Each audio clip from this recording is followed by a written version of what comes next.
সুপ্রিয় দর্শক শ্রোতা, প্রবাসীদের সুখ দুঃখ আনন্দ বেদনা নিয়ে ড্রিমি টিভির নিয়মিত অনুষ্ঠান প্রবাসী মন।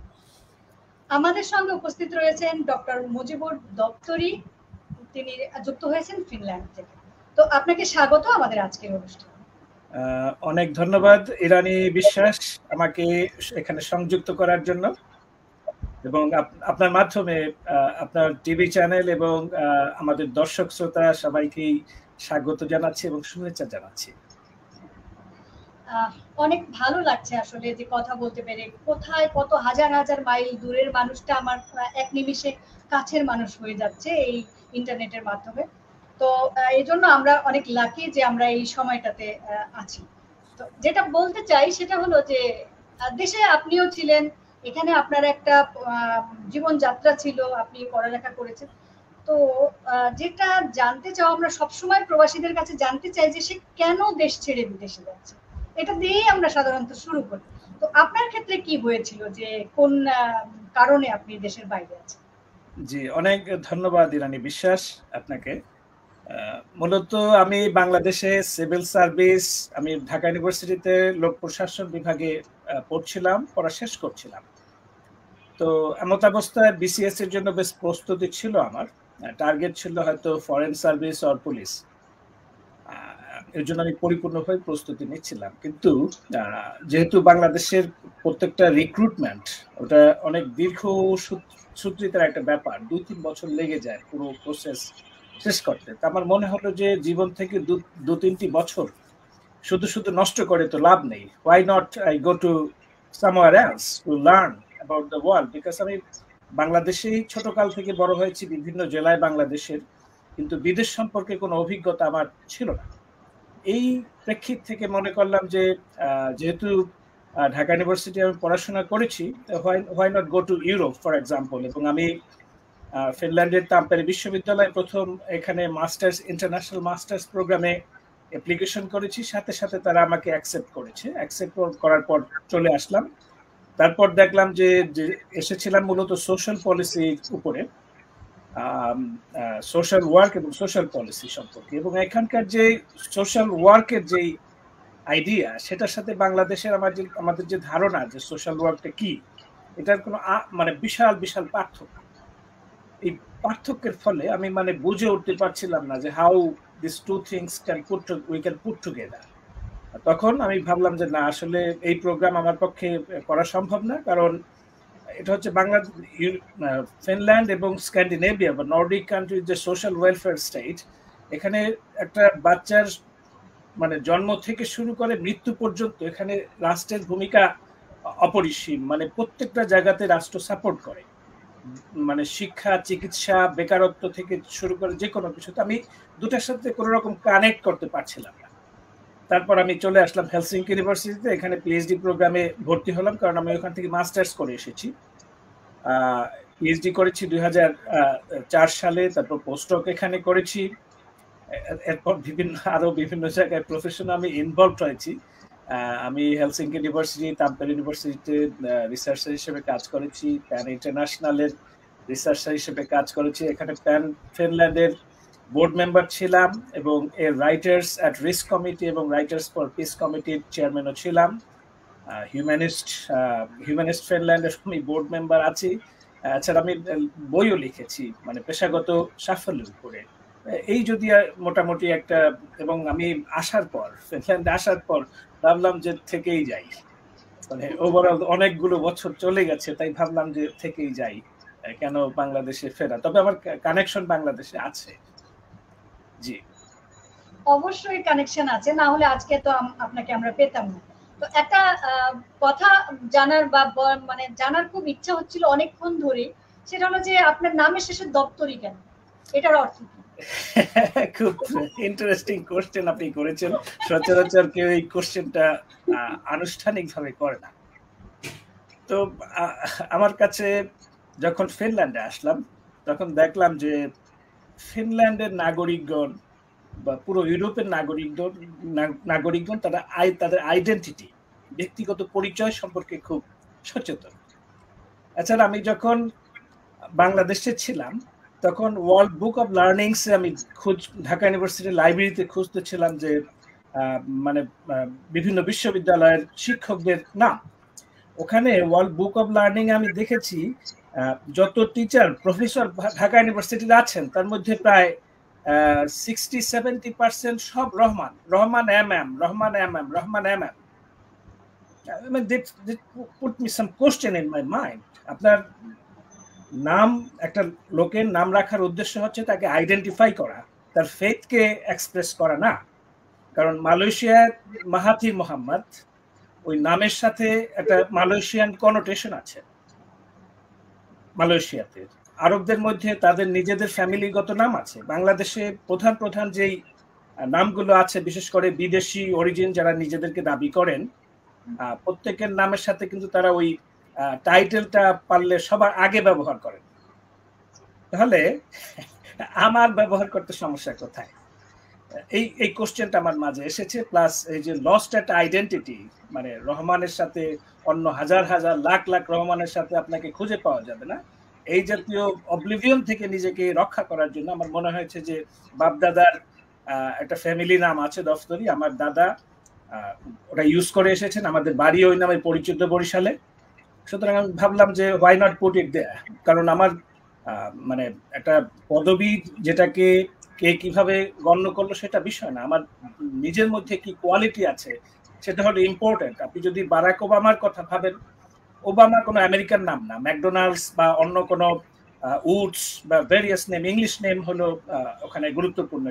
কিন্তু ওবামার মতো একটা আফ্রিকান নামের লোকও তার কোয়ালিটির জন্য আমেরিকাতে প্রেসিডেন্ট হতে পেরেছে, ওই জন্য তাকে নামটা বদলাতে হয় নাই। তাহলে আমি মনে করি বাংলাদেশের প্রত্যেকেরই তার নিজস্ব ফ্যামিলি নেম ইউজ করা উচিত। এটা অত্যন্ত গুরুত্বপূর্ণ নিজের আইডেন্টিটির জন্য। আপনার নামের মধ্যেই আপনার জিওগ্রাফিকে খুঁজে পাবে, আপনার আইডেন্টিটি খুঁজে পাবে, আপনার এরিয়া খুঁজে পাবে, সবকিছু আপনার বলতে হবে। জি, একদম ঠিক কথা বলেছেন, ভালো লাগলো। কারণ আমরা বাঙালি, আমরা অধিকাংশ মানুষ আমরা কাক হয়ে ময়ূরের পেখম দিয়ে, মানে ময়ূর সাজার একটা ব্যাপার স্যাপার আছে আমাদের মধ্যে। বাট আপনি সেই জায়গাটা থেকে একদম স্বতন্ত্র চিন্তা ভাবনা করেছেন, এর জন্য আপনাকে স্যালুট এবং সম্মান জানাই। তো আরো একটা কোশ্চেন আমার মধ্যে ঘুরপাক খাচ্ছিল, সেটা হলো যে বাংলাদেশ থেকে যারা যায় দেশের বাইরে, তারা সাধারণত একটু কমন কয়েকটা দেশের সঙ্গে তাদের একটা রিলেশন, সেই জায়গাগুলো ট্রাই করে। তো ফিনল্যান্ড কেন হঠাৎ করে, কেন মনে হলো যে আমি ফিনল্যান্ড গেলে ভালো হবে বা যাওয়ার উদ্দেশ্য? জি, আমি ওই আমার এক সিনিয়র ভাই ছিলেন লোক প্রশাসন বিভাগে ঢাকা ইউনিভার্সিটির, আল্লামা সিদ্দিকী বাবু ভাই। উনি ফরেন সার্ভিসে ছিলেন। উনি অলরেডি ইউরোপে, তখন আমি যখন ঢাকায় ছিলাম তিনি অলরেডি ফরেন সার্ভিসে ঢুকে বিভিন্ন জায়গায় পোস্টিংও হয়েছে, বিভিন্ন ইউরোপের মধ্যে। তো একদিন সুযোগ হলো তার সাথে ক্যাম্পাসে দেখা হলো। দেখা হওয়ার পর আমি তাকে জিজ্ঞেস করলাম, ভাই মানে আমি জেনুইনলি লেখাপড়া করতে যেতে চাই, কিন্তু কোন দেশটা সবচেয়ে ভালো হবে মানে ওভারঅল আমার মতো সাধারণ একজন মানুষের জন্য? আমি তো ওয়েলদি ফ্যামিলি থেকে আসিনি। তখন তিনি বললেন যে আপনি যদি সত্যিকার অর্থেই লেখাপড়া করতে যেতে চান, তাহলে ওই ইউকে, ইউএসএ বা অস্ট্রেলিয়াতে না গিয়ে আপনি যদি ফিনল্যান্ড অথবা Nordic countries, Denmark, Sweden, Norway, Iceland, এই দেশগুলোর যে কোনো একটিতে যদি যান, ওখানে কমপ্লিটলি ফ্রি এডুকেশন, তৎকালীন সময় ফ্রি কমপ্লিটলি ছিল, এখন কিছুটা টিউশন ফি আরোপ করা হয়েছে। তো আপনি ওইসব জায়গায় গেলে ফ্রি এবং ওয়ার্ল্ড ক্লাস এডুকেশন ওখান থেকে রিসিভ করতে পারবেন। তবে আপনাকে জেনুইনলি লেখাপড়া করতে যেতে হবে। জাস্ট ওখানে সেটেল যদি হতে চান তাহলে it's not a good option. এই ধারণা থেকে ওই আল্লামা সিদ্দিকী বাবু ভাই যখন আমাকে বললেন, তখন তিনি খুব জ্ঞানী লোক এবং তাকে আমার রোল মডেল মনে হতো, যে খুব চমৎকার মানুষ, মিশুক মানুষ এবং হাই কোয়ালিটি মানুষ। ওনার পরামর্শের পরে আমি নির্দ্বিধায় কেন যেন মনে হলো যে আমি ফিনল্যান্ডে অ্যাপ্লিকেশন করবো। কারণ ফিনল্যান্ডের স্নো আমার মনে একটা ওই ওয়ার্ল্ড বুক অফ লার্নিং এ দেখেছি যে মানে স্নোর ছবি ছিল, তখন তার ইন্টারনেট ছিল না, 1995-96 এর দিকে। ওটা দেখার পর আমার মনে হলো যে আমি জীবনে স্নো দেখিনি, then I should go to a country where there is snow. স্নোর প্রতি আকর্ষণ থেকে, তাছাড়া হেলসিঙ্কির একটা রেপুটেশন ছিল যে পিস বিল্ডিং নেশন। এখানে তৎকালীন সময়ের যে সুপার পাওয়ার আমেরিকা এবং তৎকালীন সোভিয়েত ইউনিয়নের মধ্যে মেজর আর্মস রিডাকশন ট্রিটি যেগুলো হয়েছে, এগুলো অনেকগুলো হেলসিঙ্কিতে হয়েছে, বিভিন্ন মিটিং হয়েছে। এই মনে হলো সামহাউ মানে আই এম কানেক্টেড সামহাউ। জি, বাহ, খুব ভালো লাগলো আসলে আপনার যাওয়ার কথা গল্প শুনে, কারণ কাউকে না কাউকে পিছনে একটা গল্প থাকে। তো এখন একটু জানতে চাই যে ফিনল্যান্ড সম্পর্কে আসলে আমারও তেমন কোনো আইডিয়া নাই, আমি খুব ভালো জানি না। তো আপনার কাছ থেকে যদি এরকম জানতে চাই যে বাংলাদেশের বা আমরা যে জায়গাগুলো এর সঙ্গে মানে যেটাকে বলে যে জলবায়ুর তফাৎ কতটুকু, বা ওখানে যে মানুষ বসবাস করার জন্য অ্যাডজাস্ট করার জন্য মানে কতটা সমস্যা আছে কিনা, বা আমরা যদি কেউ যেতে চাই পরবর্তীতে সেই দেশে, তখন তাদের জন্য কি ধরনের সতর্কতামূলক বার্তা থাকবে আপনার? জি, ফিনল্যান্ড হচ্ছে একটি নর্দার্ন ইউরোপের একটা ওয়েলফেয়ার স্টেট। বিশ্বে যতগুলো দেশ আছে তার মধ্যে বিভিন্ন ইন্ডিকেটরে হ্যাপিনেস থেকে শুরু করে বিভিন্ন education, health, longevity, quality of life, পরিবেশের সাথে ব্যালেন্স, এইগুলোর দিক থেকে Finland, Sweden, Norway, Denmark, Iceland, এই কান্ট্রিগুলো হচ্ছে ওয়ার্ল্ডের বেস্ট মানে বসবাসের জন্য। কিন্তু এখানে প্রচন্ড শীত, এবং ফিনল্যান্ডে বিশেষ করে, আইসল্যান্ডে, নরওয়েতেও প্রচন্ড শীত, ডেনমার্কে হয়তো একটু শীত কিছুটা কম, অত বেশি পার্থক্য নেই। তো এখানে প্রচন্ড শীতের ফলে মানে প্রথমত একটা শক মনে হতে পারে এখানে কেউ আসলে। এখানে মেইনলি বাংলাদেশ থেকে অনেকে এসেছেন, অনেকে স্টুডেন্ট, আবার কেউ আছেন পলিটিক্যাল অ্যাসাইলাম নিয়ে এখানে এসেছেন, ব্যবসা করছেন। আবার রিসেন্টলি বিভিন্ন পেশাজীবী শ্রেণীর লোকজনও ফিনল্যান্ডে আসছেন। বিশেষ করে বর্তমান সময়ে আইটির খুব ডিমান্ড, আইটি সেক্টরে, তারপর মাইক্রোবায়োলজি বা এটাকে কি বলে, বায়োসায়েন্স, এইসব সেক্টরের খুব ডিমান্ড আছে। পাশাপাশি ফিনল্যান্ডের জনসংখ্যার একটি অংশ মানে তারা বৃদ্ধ হয়ে যাচ্ছেন। এখানে বার্থ রেট খুব কম। বার্থ রেট কম হওয়ার ফলে এখন তাদের লোকজন দরকার, বিভিন্ন ক্ষেত্রে প্রফেশনাল লোকজন দরকার, ট্রেইনড আপ লোকজন দরকার। সেই ক্ষেত্রে বাংলাদেশিরা নিঃসন্দেহে এখানে আসতে পারেন। বিশেষ করে বর্তমান সময়ে অনেক স্টুডেন্ট এখানে আসছেন বিভিন্ন সেক্টরে। আগে টিউশন ফি ছিল না, এখন ব্যাচেলার্স, মাস্টার্স প্রোগ্রামের লেভেলে টিউশন ফি আরোপিত হয়েছে, তবে অন্যান্য দেশের তুলনায় অনেক কম, মানে ইউরোপ বা আমেরিকার অন্যান্য দেশের তুলনায়। সেক্ষেত্রে এখানে আসার সুযোগ আছে স্টুডেন্ট হিসেবে। তারপর কেউ যদি ওই আইটি সেক্টর বা বায়োসায়েন্সের উপরে এক্সপার্ট থাকেন, বা বিভিন্ন মানে আরো কিছু সেক্টর আছে, যেমন এখানে খুব হাইলি এডুকেটেড হওয়ার দরকার নাই ফিনল্যান্ডে আসার জন্য।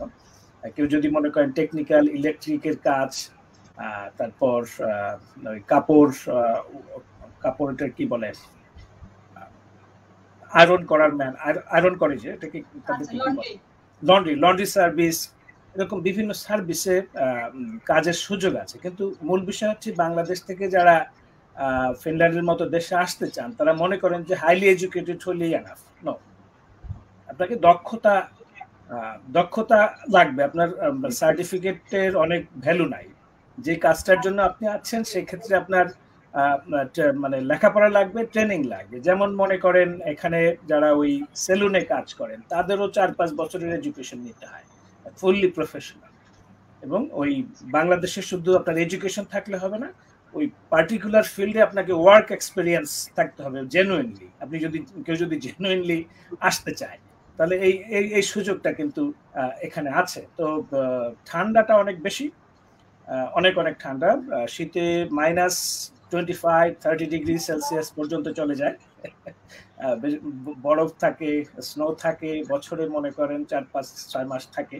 আর অটামের সময় সেপ্টেম্বর থেকে অন্ধকার, চারদিকে অন্ধকার নেমে আসে। তবে 3 মাস সামার টাইম, তখন সুন্দর একটা আবহাওয়া থাকবে বাংলাদেশের মাঘ মাসের সামার, গ্রীষ্মকাল।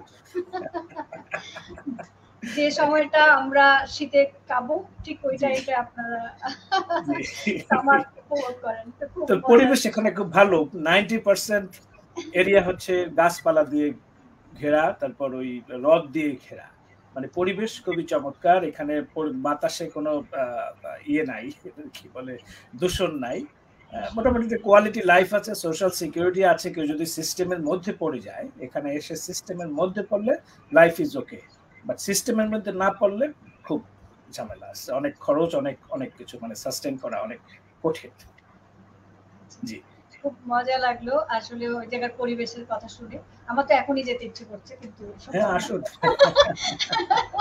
তো যেটা বলবো, আমরা তো একটা করোনার টাইম পার করে আসছি বিশ্বের সব দেশে। এই যে করোনার টাইম শুরু হওয়ার পরে থেকে ফিনল্যান্ডের অবস্থা আসলে কেমন ছিল? ওখানে কি খুব খারাপ পরিস্থিতি হয়ে গেছিল নাকি স্বাভাবিক এভারেজ? ফিনল্যান্ড হচ্ছে এমন একটি দেশ যেটা হচ্ছে অলওয়েজ প্রিপেয়ার্ড নেশন। দেশটি রাশিয়ার বা সোভিয়েত ইউনিয়নের, এক্স সোভিয়েত ইউনিয়নের অংশ ছিল, সুইডেনের অংশ ছিল, 1000 বছর যাবৎ বিদেশি শাসনের অধীনে ছিল। 1917 সালে স্বাধীন হয়েছে সোভিয়েত ইউনিয়নের কাছ থেকে, এবং তারা ক্ষুদ্র দেশ, মাত্র 55 লক্ষ লোকের দেশ। 55 লক্ষ লোকের দেশ রাশিয়া এবং সুইডেনের এবং অন্যান্য গ্রেট পাওয়ারের মাঝখানে টিকে আছে। তাদেরকে ব্রেন পাওয়ার ইউজ করতে হয়।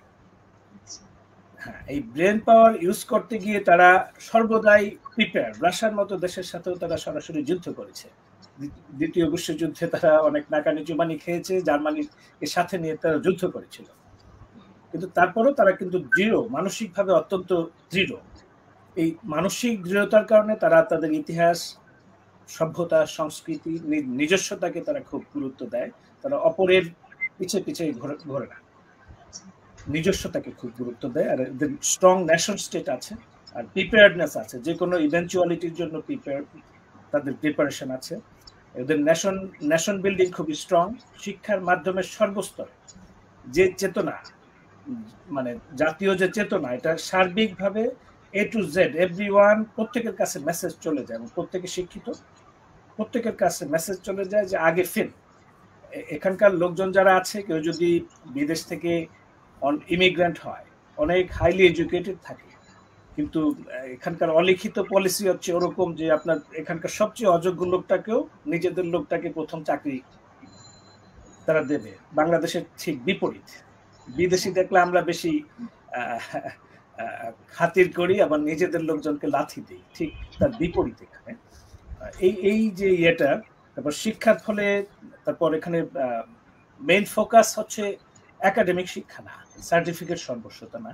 এখানকার মেইন ফোকাস হচ্ছে টেকনিক্যাল এডুকেশন। 8-9 পাশের পর কেউ, প্রত্যেকের সুযোগ আছে ওই মানে টেকনিক্যাল এডুকেশনে যাওয়ার। আবার যদি কারো পছন্দ না হয়, 2-3 বছর পরে লেখাপড়া শেষ করে আবার মেইন স্ট্রিম এডুকেশনে আবার আসতে পারবে, কোনো রকম বাধা নাই, ইউ ক্যান মুভ অ্যারাউন্ড। এই যে একটা অবস্থা। তারপর এখানকার শিক্ষা, চিকিৎসা এটা ফ্রি। তারপর চাকরির নিরাপত্তা আছে, চাকরি না থাকলে আনএমপ্লয়মেন্ট বেনিফিট আছে, সামাজিক নিরাপত্তা আছে, যে কোনো অবস্থায় যে কোনো বিপদে পড়লে কেউ এখানকার সিস্টেমের মধ্যে যারা আছে তাদের প্রত্যেকের সামাজিক নিরাপত্তা আছে, রাষ্ট্র তার টেক কেয়ার করে। এবং এই জন্য প্রত্যেকটা লোক, যার যত ইনকাম তার তত ট্যাক্স বেশি, প্রত্যেকে খুশি হয়ে দেয়, কারণ এখানকার সিকিউরিটিটা আছে। বাইরে আপনাকে কোনো চিন্তা করতে হবে না, আপনার বাসে আপনার মোবাইল ফোনটা ড্রপ করে গেল, ওই ফোনটা আপনি খুঁজে পাবেন, ওই একটা জায়গাতে তারা নিয়ে রেখে দেবে কেউ। এই যে ট্যাক্স পেমেন্ট করার যে সুবিধা, বাংলাদেশের সহ অনেক উন্নয়নশীল দেশের যে নেতৃবৃন্দ আছেন বা জনগণ আছেন, তারা মনে করে যে আসলে নিজেকে নিয়েই তারা অনেক ক্ষেত্রেই ব্যস্ত থাকেন, কিন্তু নিজস্বতার বাইরে গিয়ে আপনি যদি সবার জন্য একটা মিনিমাম একটা কিছু ব্যবস্থা করেন, তাহলে আপনার দেশের জনগণ আপনার সাথে বিচ্ছেদ করবে না। এটা একটা ইম্পর্টেন্ট জিনিস আমি মনে করি, যে এই যে প্রত্যেকের জন্য টেক কেয়ার করা। এখানে বলতে পারেন যে এখানে মাত্র 55 লক্ষ লোকের দেশ, বাংলাদেশে তো 17 কোটি লোক। আপনার ইন্টেনশনটা, আপনার ইচ্ছা শক্তিটাই সবচেয়ে গুরুত্বপূর্ণ। আপনি কতটা পারলেন না পারলেন সেটা হচ্ছে পরের বিষয়। আর এখানে সামাজিক বিশ্বাস বা সোশ্যাল ট্রাস্ট জিনিসটা আছে, এবং এটা সৃষ্টি করার পিছনে জনগণের ট্যাক্স। আমি ইউনিভার্সিটিতে চাকরি করতাম যখন, আমি 30% ট্যাক্স দিয়েছি, যা ইনকাম তার 30% চলে যেত ট্যাক্স। আবার বেকার হয়ে গেলে you can get it back, আপনাকে বেকার হইলেও কোনো সমস্যা নেই, আপনি মিনিমাম চলার মতো প্রত্যেকেরই একটা সিচুয়েশন এখানে আছে। কিন্তু এই যে সিস্টেমটা গড়ে তুলেছে, ইটস নট এ জোক।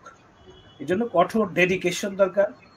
আমি মনে করি যে রাজনীতিবিদগণ বা আমাদের দেশ থেকে যারা লেখাপড়া করতে আসেন বিদেশে, তারা মেইনলি ইউএসএ, ইউকে বা অস্ট্রেলিয়াতে যান, কিন্তু ওখানকার আমি মনে করি আমার ব্যক্তিগত মানে পারসেপশন হচ্ছে ওরকম যে বাংলাদেশে যারা মোটামুটি বেশ ভালো পর্যায়ে আছেন তারা ওসব দেশে যেতে চান, ওখান থেকে একটা ডিগ্রি নিয়ে বাংলাদেশে গিয়ে ওই যে তাদের ফ্যামিলির যেই ইয়েটা মানে ক্যাপিটাল, এটাকে আরো বেশি বাড়িয়ে তোলার জন্য তারা মূলত বিদেশে যান, দেশে ফিরে যাতে অন্যের উপর মাতব্বরি বেশি করা যায়। কিন্তু সত্যিকার ভালো ধরনের শিক্ষা যদি কেউ পেতে চায় তাহলে আমি মনে করি যে Finland, Sweden, Norway, Denmark, Iceland থেকে অনেক কিছু শেখার আছে। মানবিক একটা সমাজ গড়ে তোলার জন্য, ইকুয়াল একটা সমাজ গড়ে তোলার জন্য, সবার যেখানে ডিগনিটি আছে, সম্মান আছে প্রত্যেকের নাগরিক হিসেবে, এই জিনিসগুলো, তারপর প্রত্যেকের সোশ্যাল সিকিউরিটির ব্যবস্থা, মানুষকে মানুষ হিসেবে চিন্তা করার যে ক্ষমতা, এই জিনিসগুলো আমরা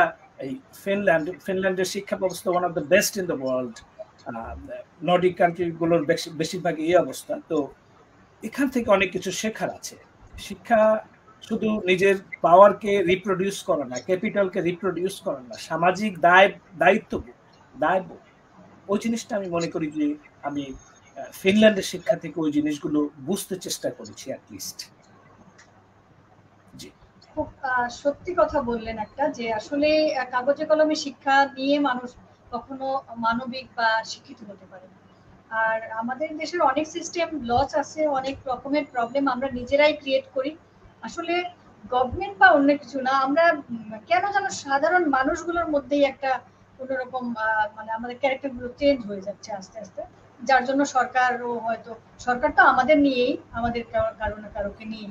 তো যাই হোক, আমরা আর ওদিকে না যাই। আমি যদি এখন বলতে চাই, আপনার যে কর্মকাণ্ড বিশাল, মানে আপনার বিস্তৃত অনেক জায়গা নিয়ে, তো এত কাজ আপনি কিভাবে করেন? লেখালেখি আছে, আপনি উপস্থাপনাও করেন, আবার নিজের প্রফেশন তো আছে, ডক্টরেট করেছেন একটা বিষয় নিয়ে, আপনি সেটা নিয়েও আপনি এখনো কাজ করছেন। এই কাজগুলো কিভাবে করেন, এতগুলো কাজ একসঙ্গে করে যাচ্ছেন? জি, আসলে ইচ্ছা থাকলে উপায় তো হয়ই। আর আমি নিজেকে ট্র্যাডিশনাল গণ্ডির মধ্যে মানে আটকিয়ে রাখতে চাইনি। আমার বিশ্ববিদ্যালয়ে কাজ ছিল, আমি সিনিয়র গবেষক হিসেবে কাজ করেছি এখানকার বিশ্ববিদ্যালয়ে। কিন্তু এখানকার ম্যাক্সিমাম জায়গাতে সিনিয়র রিসার্চার বলেন বা প্রফেসর বলেন ইউনিভার্সিটির, তাদের জব হচ্ছে 3 বছর বা 5 বছর মেয়াদি, লাইফ টাইম কোনো জব এখানে নাই। 5 বছর পরে একজন প্রফেসর যদি তার প্রফেসরশিপ রিনিউ করতে চায়, then he or she has to show the productivity, মানে সে কি করেছে। জাস্ট ওই পদ ধরে রাখার কোনো সুযোগ নাই যদি কোয়ালিটি বা অন্য দিক থেকে কোয়ালিটি যদি মেনটেন না করতে পারে। এছাড়া কম্পিটিশন আছে রিসার্চ প্রজেক্টের মধ্যে বা প্রফেসরশিপের মধ্যে, এবং যত বেস্ট করতে পারে খুবই মানে প্রতিদ্বন্দ্বিতামূলক, বিশেষ করে সোশ্যাল সায়েন্স। আমি যেহেতু সোশ্যাল সায়েন্সের রিসার্চার ছিলাম, সুতরাং এখানে লোকালদের সাথে কম্পিট করতে হয়। এই যে একটা অবস্থা, এই অবস্থার মধ্যে আমি কয়েক বছর গবেষক হিসেবে কাজ করার পরে আমি রিসার্চ প্রজেক্ট আমি ফান্ডিং পাই না পাওয়ার পর আমি মনে করলাম যে যেহেতু এখানকার সোশ্যাল সিকিউরিটি সিস্টেম স্ট্রং, আমি ইউকেতে গেছি, 1 বছর ছিলাম ওখানেও, মানে ভালো মানে রিজনেবল কিছু পাই না যেটা আমার জন্য স্যাটিসফ্যাক্টরি। বাংলাদেশে আমি 5 বছর ছিলাম, ওখানকে মাঝে মাঝে কনসালটেন্সি করেছি, কিন্তু কেউ আমাকে কোনো চাকরিতে নেয়নি 5 বছরের মধ্যে। তো মনে হলো যে না, এনাফ ইজ এনাফ। আমি তখন চেষ্টা করেছিলাম বাংলাদেশে মানে থাকার জন্য, কিন্তু ওই সুযোগ আমার হয়ে ওঠেনি। তারা হয়তো আমাকে যোগ্য মনে করেননি যে আমি কোথাও সেট হতে পারি। তো আমি রিটার্ন করলাম। রিটার্ন করার পর এখন সর্বশেষ আমার যে অভিজ্ঞতা হলো, এই অভিজ্ঞতার আলোকে আমি বই লিখলাম, massive career success, how to create the life of your dreams, এবং ওটার বাংলা ভার্সন আমি সময় প্রকাশন থেকে প্রকাশিত হয়েছে, বিশাল সাফল্য, কিভাবে আপনার স্বপ্নের জীবন গড়ে তুলবে, সময় প্রকাশন থেকে। এই যে আমার অভিজ্ঞতা হলো, তারপর আমি মনে করলাম যে না, আমি কোনো ট্র্যাডিশনাল পথে এখন আর এগোচ্ছি না, মানে enough is enough. I have lost many years, but it's not lost, I got experience. ওই এক্সপেরিয়েন্সের আলোকে আমি বই লিখলাম। তারপর ভাবলাম যে না, আমি ট্র্যাডিশনাল মাধ্যমে কোনো কাজ করব না। আমি তখন বিভিন্ন সিভিল সোসাইটি অর্গানাইজেশনের সাথে, ফিনল্যান্ডের ওই যে প্যানের কথা বললাম, হিউম্যানিস্ট অ্যাসোসিয়েশন অফ ফিনল্যান্ডের কথা বললাম, আমি যে যে এক্সপিরিয়েন্স পেয়েছি, তারপর আমার যে ডিপ নলেজ আছে, আমি 5 বছর ফিনল্যান্ডে আসার পর 5 বছর daily 8 hours I studied. I read books, best books in various fields. ওটা করার পর আমার এমন একটা লেভেল আমি অর্জন করেছি, যার ফলে ওই প্যান ফিনল্যান্ড বলেন, পরে প্যান ইন্টারন্যাশনাল আমাকে ইনভাইট করে নিচ্ছে ওখানকে তাদের রিসার্চার হিসেবে কাজ করার জন্য। এবং আমি অনেক কিছু মোটামুটি করার দেখছি যে আমি যেটা লার্ন করেছি সেটাকে প্র্যাকটিক্যালি আমি কাজে লাগাতে পেরেছি, এবং I found some value in my self, skill, knowledge. ওই নলেজটা আমি যেখানেই এখন টাচ করি, it creates gold somehow. I feel like that. এটা হয়তো বা অনেক বড় claim, but I feel like that. ওর আলোকে আমি সর্বশেষ লিডারশিপ বা নেতৃত্ব সম্পর্কে আমি এটুকুই বুঝি যে আপনার ব্যক্তিগতভাবে আপনার কি আছে এটা অনেক বড় বিষয়। আপনি সমাজের জন্য কতটা কি করতে পারছেন সেটাই আপনাকে মূলত মানে সমাজে জাজ করবে। আপনার অনেক টাকা আছে, আপনি ভালো কিছু করলেন, আপনার একটা প্রফেশন আছে, অনেক টাকা হলো, আপনার বাচ্চা কাচ্চা হলো, এক সময় আপনি মৃত্যুবরণ করলেন, দ্যাটস ইট। আপনার কোনো লিগাসি কিন্তু নাই। তাই আমি মনে করি যে আমার কি আছে কি নাই সেটা বিষয় না। বাংলাদেশের লোকজন তো আন্দাজি বসে বসে ওখানে গোনে যে কোন লোকের কত টাকা আছে, মানে উইদাউট এনি সাবস্ট্যান্স। এবং বিদেশিদেরকে তারা মনে করে টাকা বানানোর একটা মেশিন। এবং তারা যে এখানে যারা বিদেশে আছে তাদের যেখানে থাকার জন্য একটা আপনার রেন্ট, বাসা ভাড়া দিতে হয়, খাবারের খরচ হয়, ট্রান্সপোর্টের খরচ আছে, বাংলাদেশিরা ওখানে বসে ভাবে যে এই লোক অনেক টাকার মালিক হয়ে গেছে, কিন্তু তার এই খরচগুলো আছে এটা তাদের হিসাবের মধ্যে পড়ে না। বড় অদ্ভুত একটা মাইন্ডসেট তৈরি হয়েছে। আমার এক বন্ধু আছে যে ফিনল্যান্ড থেকে লেখাপড়া করে এখন বাংলাদেশে আছে। আমি তারে মাঝে মাঝে আগে ফোন দিতাম, ফোন দিলে বলতাম যে দোস্ত আমি তোমাকে কল দিই। সে বলতে তুই নিজের কি মনে করছ, হ্যাঁ, কারণ তুইও ফিনল্যান্ডে আছোস, আমিও ওখানে ছিলাম, আমি এখন ফিনল্যান্ডে আছি। তুই যদি ফিনল্যান্ড থেকে কল দিতে পারিস তাহলে আমি বাংলাদেশ থেকেও কল দিতে পারি, হ্যাভ দ্য ক্যাপাসিটি। তা তুই নিজের কি মনে করছ যে ইউরোপে থাকলে তোকেই কল দিতে হবে। এই যে একটা মেন্টাল ডেভেলপমেন্ট তার হয়েছে, সেই মেন্টাল ডেভেলপমেন্ট বাংলাদেশের 99% লোকের মধ্যে ওই জিনিসটা আনফর্চুনেটলি ডেভেলপ করে না। ব্যক্তিত্বের ডেভেলপমেন্ট ঘটে না। তার এক ধরনের অনেকের হাতে অনেক টাকা পয়সা আছে, কিন্তু মেন্টালি একটা বেগারের একটা মেন্টালিটি বাংলাদেশে সৃষ্টি হয়েছে অ্যাজ ফার অ্যাজ বিদেশে যারা আছে তারা কনসার্ন। এই বিষয়গুলো আর কি আমি মনে করি যে একটা আমাদের একটা কালচারাল মানে শিক্ষা ব্যবস্থার একটা ফল্ট। শিক্ষা ব্যবস্থা যে ক্রিটিক্যাল একটা এডুকেশন, নিজেকে স্বতন্ত্র স্বাধীন নিজের মতো করে মানে সম্মানিত ব্যক্তি হিসেবে কেউ ভাবতে পারবে, ওই জিনিসটা কিন্তু এমনকি শিক্ষিত তারপর অনেক টাকা পয়সা আছে তাদের মধ্যেও কিন্তু আনফর্চুনেটলি ওটা ডেভেলপ করে না। খুব ক্রিটিক্যাল হয়তো আপনি ভাবতে পারেন যে আমি খুব ক্রিটিক্যাল করছি, বাট ইটস ফ্যাক্ট। এবং বিদেশে আমি অনেকের সাথে দেখা হয়েছে, কথা হয়েছে, তাদের অভিযোগ অনেক, কিন্তু যেহেতু বাংলাদেশের একটা ট্রেডিশন আছে, ওই ট্রেডিশনের জন্য তারা ওপেনলি কিছু কেউ বলতে চান না, কিন্তু আমি একটু বলে ফেললাম। খুব সত্যি কথা একটা বললেন আপনি, যে কথাটা যে বিদেশে যারা থাকে আসলেই তারা দেশে আসার পরে ট্যাক্সি ড্রাইভার থেকে শুরু করে প্রত্যেকটা মানুষ হাঁ করে বসে থাকে যে বিদেশ থেকে আসছে, তার মানে হচ্ছে ডলার, সব জায়গায় সে ডলার বিলাবে। এটা আসলে খুব একটা মানে হীনমন্যতার পরিচয় আমাদের। এটা যেন আস্তে আস্তে কেটে যায়, এটা আমি চাই নিজে থেকে। তো আমরা একদম শেষ পর্যায়ে চলে এসেছি অনুষ্ঠানে, কিন্তু তারপরেও আমরা কোশ্চেন করব আর আমরা কথা বলবো। আমার ইচ্ছা করছে যে আরো অনেকক্ষণ ধরে গল্প করি, কিন্তু কিভাবে যেন সময়গুলো চলে যায় আসলে বুঝি না। যাই হোক, যেটা বলতে চাচ্ছি যে আপনি তো অনেক বই লিখেছেন, আপনি অনেক ভালো ভালো অনেক কিছু লিখেছেন, কাজ করছেন। আপনার ফিউচার প্ল্যানিংটা আসলে কি, যে আপনি আরো কি কি করার ইচ্ছা আছে? আসলে আমি কমিউনিটি, এখানকার বাংলাদেশি কমিউনিটি যারা আছে ফিনল্যান্ড বা ইউরোপে, তাদের জন্য কাজ করতে চাই। এখানে আমি গত নির্বাচনে গ্রিন পার্টি থেকে নির্বাচন করেছি কাউন্সিলরের জন্য হেলসিঙ্কি, ফিনল্যান্ডের রাজধানী থেকে। মোটামুটি একটা রিজনেবল ভোট পেয়েছি। তো আমি মনে করি নিজেকে আমি একজন এক্সপার্ট হিসেবে দেখি, এবং বাংলাদেশের শিক্ষার জন্য যদি কোনো ধরনের কন্ট্রিবিউট করার থাকে তাহলে আমি অবশ্যই করব, কিন্তু আমি সঠিক লোকজনকে জানি না, যাদেরকে নক করলে আমি আমার এক্সপার্টিসটাকে কাজে লাগাতে পারি বাংলাদেশে, কিন্তু এটা এখনো আমি পেয়ে উঠিনি। ওটা করতে চাই। আর আমি যেখানেই থাকি না কেন আমি কমিউনিটির জন্য কন্ট্রিবিউট করতে চাই, সেটা শিক্ষা থেকে শুরু করে অন্যান্য মানবাধিকার থেকে শুরু করে ইকুয়ালিটি, সবার জন্য সমতা। এখানে এখানে আমি হেলসিঙ্কি যে সিটি আছে, সিটি কাউন্সিল, এটার ইকুয়ালিটি কমিটির বা সমতা বিষয়ক যে কমিটি আছে ওটার ওটার সদস্য। তো এটা আমি মনে প্রাণে বিশ্বাস করি যে আসলে মানুষ সব সমান, জাতি ধর্ম বর্ণ নির্বিশেষে, এবং এজন্য আমাদেরকে কাজ করতে হবে যে একটা সমতার পৃথিবী গড়ে তুলতে হবে। সেটা শুধু ফিনল্যান্ডে নয়, বাংলাদেশে বা পৃথিবীর যে কোথাও মানুষ সব সমান। এবং বিভিন্ন ধর্মের যে মেসেজ, কোর মেসেজ আছে, সেখানে ইকুয়ালিটির কথা বলা হয়, মানবতার কথা বলা হয়। যে দর্শনও সব মানুষের সমতার কথা বলে। কিন্তু আমরা এমন একটি সময়ে এসেছি যে ডিজিটাল ডিসইনফরমেশনের যুগ। এখানে ধর্মের মধ্যেও যেখানে মানবতার কথা বলা হয়, তাছাড়া ইসলাম যদি আপনি ধরেন আরব দেশ থেকে বাংলাদেশ পর্যন্ত পৌঁছেছে, এটা একটা ওপেননেস যদি না থাকে তাহলে কিন্তু এই ইসলাম ধর্ম বাংলাদেশ পর্যন্ত পৌঁছতে পারতো না। ইসলামিক মানে আরব উপত্যকা থেকে তারা ইরানিদেরকে গ্রিকদেরকে পরাজিত করে তাদের যে রিসোর্স আছে, তাদের যে জ্ঞান আছে, আরবরা সেটাকে নিজেদের করে নিয়েছে। নিজেদের করে নিয়ে তারপর বিশ্ব জয়ে তারা বেরিয়েছে।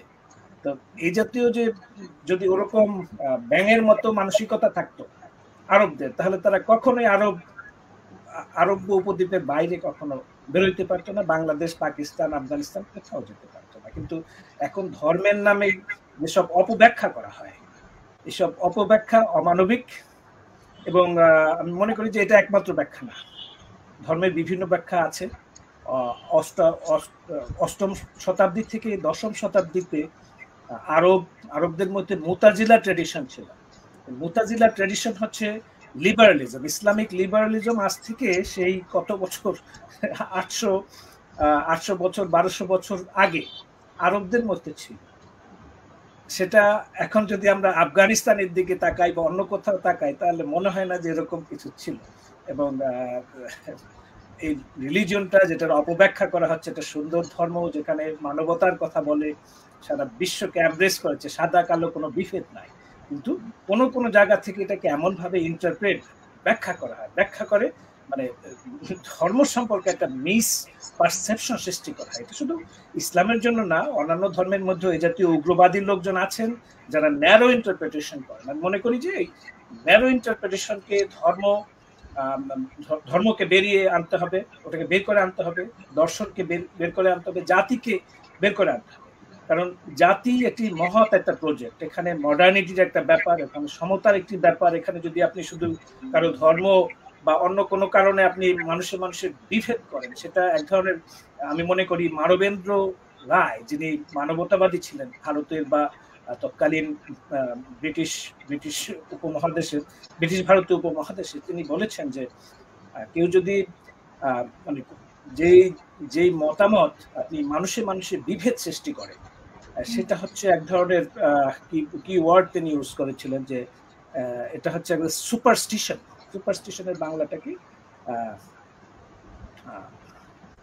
সুপারস্টিশন হচ্ছে কি বলে, আমি সরি, আমার সরি, হ্যাঁ, ওটা হচ্ছে আপনার মানে অজ্ঞতার মতো আর কি। এটা অজ্ঞতার একটা ব্যাপার। তো ধর্ম বলেন, সমাজ বলেন, দর্শন বলেন, প্রত্যেকটা জায়গাতেই মানুষের নতুন নতুন ইন্টারপ্রিটেশনের সুযোগ আছে, মানবিক ইন্টারপ্রিটেশনের সুযোগ আছে। আমার প্রতিবেশীকে আমি চেঞ্জ করতে পারবো না। প্রতিবেশী আমার কমিউনিটির অংশ। আমরা এখানে ফিনল্যান্ডে থাকি, ফিনল্যান্ডে থাকলেও আমরা যখন একটা সিস্টেমের মধ্যে এখানে পড়ি বিভিন্নভাবে, কাজের মাধ্যমে বা অন্য মাধ্যমে, তখন পুরো হেলসিঙ্কিতে আমরা থাকি, পুরো হেলসিঙ্কির পার্ট বলে আমাদেরকে মনে করা হয়, ইকুয়াল মনে করা হয়। কিন্তু বাংলাদেশ থেকে এখানে যারা আসার পরে যদি তাদের মধ্যে এই জাতীয় ন্যারো মেন্টালিটি থাকে, এখানকার সুন্দর একটা পরিবেশে থেকে, ডেমোক্রেটিক একটা পরিবেশে থেকে, তাহলে এটা অত্যন্ত দুঃখজনক। এটা শুধু ফিনল্যান্ডের ক্ষেত্রেই প্রযোজ্য না, সারা বিশ্বে আজকাল এই ডিজিটাল ইনফরমেশন যুগে সোশ্যাল মিডিয়া ইউজ করে মাইনরিটির বিরুদ্ধে যে ঘৃণামূলক বক্তব্য ছড়ানো হয়, এটা আসলে আমি মনে করি যে যতটা না ঘৃণামূলক বক্তব্য, তার চেয়ে একটা এডুকেশনাল ফেইলিয়ার, শিক্ষার ক্ষেত্রে ব্যর্থতা। ক্ষেত্রে সরকার, বিরোধী দল সহ মানে সিভিল সোসাইটি কেউ এই দায়িত্ব এড়াতে পারে না যে কেন মানুষের মানুষে বিভাজন সৃষ্টি হবে। সেই বিভাজনের সুযোগটা শিক্ষা ব্যবস্থার মাধ্যমে হয়েছে। তারপর বাংলাদেশে যদি শিক্ষার দিকে আপনি তাকান, তাহলে 4টা ধারার শিক্ষা আছে। একটা হচ্ছে আপনার সরকারি স্কুল, প্রাইভেট স্কুলের মধ্যে আছে English medium school, cadet college, তারপর আছে নর্মাল প্রাইভেট স্কুল, মানে এভারেজ টাকা পয়সা দিয়ে যেখানে পড়া যায়, তারপর এনজিও স্কুল আছে, মাদ্রাসা আছে। একটা রাষ্ট্রের মধ্যে আপনি একটা রাষ্ট্রের শিশু, সে হচ্ছে সবাই সমান, তারা সমান। কিন্তু শুরুতেই যদি আপনি একটা শিশুকে তার বাবা বা মায়ের ইনকামের উপর যদি তার ভবিষ্যৎ গড়তে দেন, ভিন্ন ভিন্ন ধারার শিক্ষা ব্যবস্থা যদি আপনি তাদেরকে দেন, তাহলে আপনি জাতিটাকে আপনি প্রথমেই বিভক্ত করছেন। একটা ঐক্যবদ্ধ একটা কারিকুলাম দরকার। আপনি থাকতে পারে বিভিন্ন ধারার শিক্ষা ব্যবস্থা, কিন্তু একটা কোর কারিকুলাম থাকতে হবে। এই কোর কারিকুলামের মাধ্যমে আপনি একটা ব্রিজ বিল্ডিং করা, এরা তো একই জাতির লোক, একই কমিউনিটির লোক, তাহলে এই বিভাজনটাকে কোনোভাবেই চলতে দেওয়া যায় না। এটাকে ব্রিজ বিল্ডিং করতে হবে এবং মানুষের ভেদাভেদ কমিয়ে আনতে হবে। মূলত কোশ্চেন থাকবে যে সে নাগরিক, বাংলাদেশের নাগরিক সে যেই হোক না কেন, ফিনল্যান্ডের নাগরিক সে যেই হোক না কেন, নাগরিকত্ব তার প্রথম কথা। আর ধর্ম বলেন আর যা বলেন সেটা তার ব্যক্তিগত বিষয়। এরকম এই বিষয়গুলোকে যদি আমরা বিভিন্ন রাজনৈতিক দলের পর্যায়ে, অনেকে মনে করেন যে বিষয়টা শুধু সরকারি দল বা সেকুলার যারা আছে তাদের দায়িত্ব, আসলে তা না। এখানে বিরোধী দলের, একটা গণতান্ত্রিক সমাজে বিরোধী দলের ভূমিকাও অনেক। আমি মনে করি যে আমাদের সমস্যা হচ্ছে যে আমাদের রাজনীতিতে এক্সপার্টদের রোল খুবই লিমিটেড বাংলাদেশে। এখানে আমি হেলসিঙ্কি সিটিতে রাজনীতি করি, এখানে প্রত্যেকটা পার্টি মানে একটা সিটি পর্যায়েও এক্সপার্টদেরকে তাদের স্পেশাল প্লেস দেয়, যাতে তারা পার্টির মধ্যে বিভিন্ন বিষয় পলিসি বিল্ড আপ করতে পারে, ফিউচারিস্টিক, যে আগামী 50 বছর পরে ফিনল্যান্ড কোথায় থাকবে, ওই বিষয়গুলো নির্ধারণ করার জন্য বিভিন্ন পার্টির মধ্যে থিঙ্ক ট্যাঙ্ক আছে। সিটি পর্যায়ে, ন্যাশনাল পর্যায়ে তো আছে। তাহলে বাংলাদেশে সাংগঠনিকভাবে ম্যাক্সিমাম নেতাই হচ্ছে সাংগঠনিক নেতা, কিন্তু ওই যে এক্সপার্ট ধরনের লোককেও স্পেস না দিলে কিন্তু দেখা যাবে যে আপনি মানে আপনার দল ক্ষমতায় আসতে পারে, কিন্তু ক্ষমতায় আসলে আপনি যেটা দিতে পারেন, আপনার যে ক্ষমতাটা আছে, কিন্তু আপনি সেই লেভেলে কাউকে কিছু দিতে পারছেন। আপনার মগজ ডেভেলপ করতে হবে সবার আগে, ন্যাশনাল পলিসি ডেভেলপ করতে হবে আগে। আমি মনে করি যে ফিনল্যান্ডে আমি এতদিন থেকে 96 থেকে এই পর্যন্ত আছি, এই জিনিসটা শিখেছি যে আসলে পার্সোনাল ডেভেলপমেন্টটা ইম্পর্টেন্ট। একজন ব্যক্তি হিসেবে আপনার চিন্তা চেতনা কেমন সেটা ইম্পর্টেন্ট। এটা আপনাকে বলে দেবে যে আপনি কোন লেভেলের নেতা।